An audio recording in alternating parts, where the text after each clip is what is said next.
Assalamualaikum warahmatullahi wabarakatuh. Bertemu lagi di Ion Channel.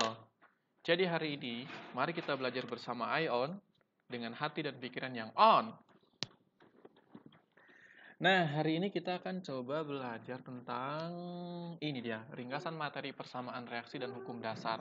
Dan ini ada beberapa daftar yang akan kita bahas hari ini, yaitu ada persamaan reaksi, penyetaraan persamaan reaksi, hukum Lavoisier, kemudian hukum Pro, hukum Dalton, hukum Gay-Lussac, dan hukum Avogadro. Sebelumnya mungkin kita sudah sering mendengar istilah-istilah persamaan reaksi dan hukum-hukum dasar gitu ya. Dan mungkin di kelas 10 semester 2 kita ya belajar tentang hukum dasar dan persamaan reaksi. Nah, langsung saja. Jadi kita akan coba bahas terlebih dahulu tentang persamaan reaksi dan bagaimana cara menyetarakannya. Oke, sebelum kita mencoba untuk menyetarakan persamaan reaksi, kita harus kenal dulu apa sih yang dimaksud dengan persamaan reaksi. Jadi sebetulnya secara sederhana, persamaan reaksi adalah simbolisasi dari suatu reaksi yang terjadi. Nah, kalau misalkan kita baca persamaan reaksi di sini, maka kita bisa membaca persamaan reaksi sebagai berikut. Logam besi bereaksi dengan gas klor menghasilkan padatan besi 3 klorida. Seperti itu kira-kira. Nah, kemudian ada istilah-istilah yang perlu kita pahami dalam persamaan reaksi. Yang pertama, kita bagi dua sisi gitu ya. Sebelah sini pembatasnya adalah tanda panah di sini. Nah, sebelah kiri, berarti sebelah sini adalah sisi yang kanan gitu. Nah, kemudian apa sih yang dimaksud dengan sisi kiri? Sisi kiri ini disebut sebagai reaktan. Reaktan atau nama lainnya adalah pereaksi ya. Pereaksi. Sedangkan untuk sisi kanan kita sebut sebagai produk. Produk atau nama lainnya adalah hasil reaksi. Nah, kemudian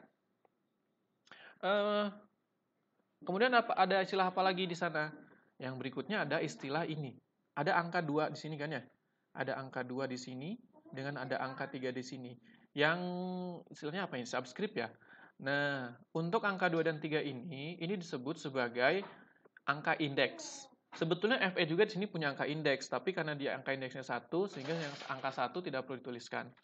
Nah, kemudian untuk yang di garis warna kuning ini, yang ditanda huruf A, B, C ini merupakan ABC adalah koefisien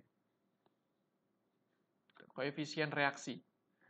Nah, itu beberapa istilah-istilah yang ada dalam persamaan reaksi. Mungkin ada tambahan lagi di sini ada S, kemudian ada G, kemudian di sini ada S. Ini adalah wujud dari zatnya itu sendiri. Seperti tadi dijelaskan di awal bahwa yang bereaksi di sini adalah logam. Maka logam wujudnya adalah padatan ya. Kemudian ada gas klor, berarti wujudnya gas, dan ini juga padatan besi 3 klorida. Nah, itu yang disebut sebagai persamaan reaksi. Jadi ada beberapa istilah yang perlu kita pahami bersama. Yang pertama tadi ada kesepakatan bahwa sisi kiri dan sisi kanan itu dibatasi oleh dengan tanda panah yang di sini. Untuk sebelah kiri kita sebut sebagai reaktan atau pereaksi, yang sebelah kanan kita sebut sebagai produk atau hasil reaksi. Dan untuk angka 2 dan 3 di subscript ini disebut sebagai angka indeks. Nah, untuk koefisien untuk huruf A, B, C yang di warna kuning ini disebut sebagai koefisien reaksi. Nah, itu untuk istilah-istilah yang ada di persamaan reaksi. Kemudian bagaimana cara kita menyetarakannya? Nah, ada salah satu tips yang bisa kita gunakan untuk menyetarakan persamaan reaksi. Tipsnya adalah seperti ini. Tips urutan penyetaraan. Yang pertama adalah setarakan dulu atom logamnya. Kemudian yang kedua, jika tidak ada atom logam, maka setarakanlah atom non-logam selain H dan O.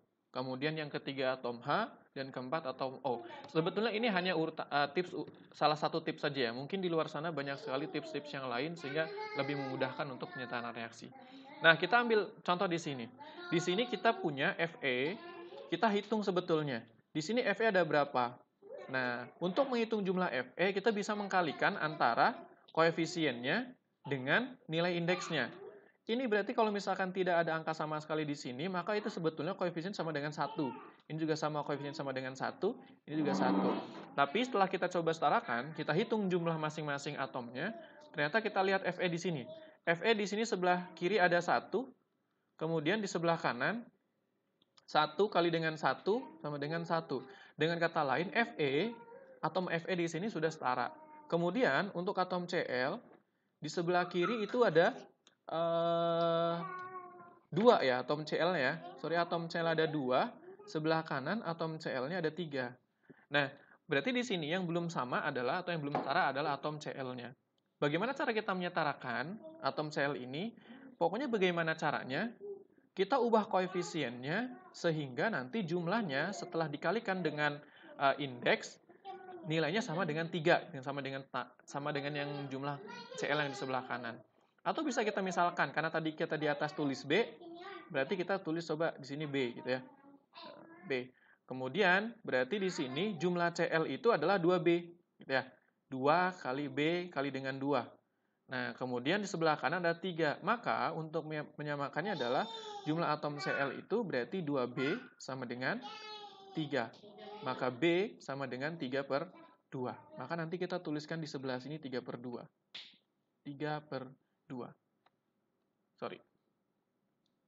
Nah, atau karena di sini masih dalam bentuk pecahan, maka kita boleh, atau persamaan reaksi itu lebih mudah atau lebih enak dibaca ketika angkanya itu dalam angka bulat ya, bilangan bulat. Sehingga nanti untuk menghilangkan angka 2 di sini, kita bisa kalikan persamaan reaksinya dengan angka 2.